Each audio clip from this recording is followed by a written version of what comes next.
వామ్మో! స్కూలుకి పంపించాలంటేనే భయమేస్తుంది పిల్లల్ని.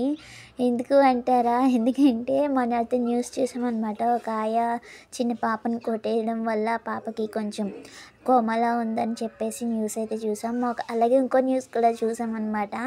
ఏంటి అంటే చిన్న పాపని అదే స్కూలు సార్ అయితే కొట్టేశారంట. సో, చెవంతా బ్లడ్ వచ్చేసిందని చెప్పి అదొక న్యూస్ చూసాము. ఈ న్యూస్‌లన్నీ చూస్తూ ఉంటే గుండె దడొచ్చేస్తుంది. మా చిన్నోడు పెద్దగా అయ్యాక ఏ ఆళ్ళ స్కూల్‌లో ఎలా చూస్తారో ఏంటో అనేసి. అందుకే ఇప్పటి నుంచి కొంచెం ప్రిపేర్ అయితే చేస్తున్నామనమాట. ఏంటి అంటే వాడంతట వాడే తినేలాగా అండ్ ప్లస్ ఏంటంటే వాడిని ఎవరైనా కొడితే వీడు రివర్స్ అయ్యి కొట్టేలాగా కొంచెం అలవాటు చేసిన. అంటే మా మీద కొట్టేలాగా మంచి వాళ్ళని కూడా కొట్టేలాగా కాదండి. ఎవరైనా వీడు తప్పు చేయకుండా ఎవరైనా వీడిని కొడితే వీడు రివర్స్‌లో కొట్టేలాగా అలవాటైతే చేస్తున్నాము. అదే చెప్తున్నాము చిన్నప్పటి నుంచి కూడా వీడికి. మాటలైతే ఇప్పుడిప్పుడే కొంచెం కొంచెం అర్థమవుతున్నాయి. అందుకని నేను ఫుడ్ కూడా తినడం అలవాటు చేపిస్తున్నాను.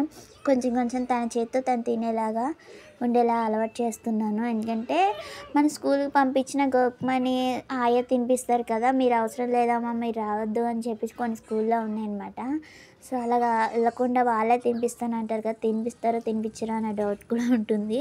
అదే మనమే పిల్లలకి అలవాటు చేసామంటే తింటారు కాబట్టి ఏ ప్రాబ్లమ్ అయితే లేదు. స్కూల్ నుంచి రాగానే మీ పిల్లల్ని కూడా కనుక్కుంటూ ఉండండి. స్కూల్‌లో ఎలా జరిగింది ఈరోజు? ఎవరైనా ఏమన్నా అన్నారా? హ్యాపీ ఆర్ నాట్ హ్యాపీ అనేది మొత్తం ప్లస్ కనుక్కుంటూ ఉండండి. ఎందుకైనా మంచిది. ఏ రోజు ఎలా ఉంటుందో కూడా తెలీదు. సడన్‌గా సిచ్యువేషన్స్ అలా ఉంటున్నాయన్నమాట. ఈరోజైతే ఆనగకాయ పప్పు చేశాననమాట. మా చిన్నోడు పప్పు అన్నం తింటూ ఎండ వడియాం నంచుకుంటూ తింటున్నాడు. నచ్చిందా వీడియో? లైక్ చేయండి.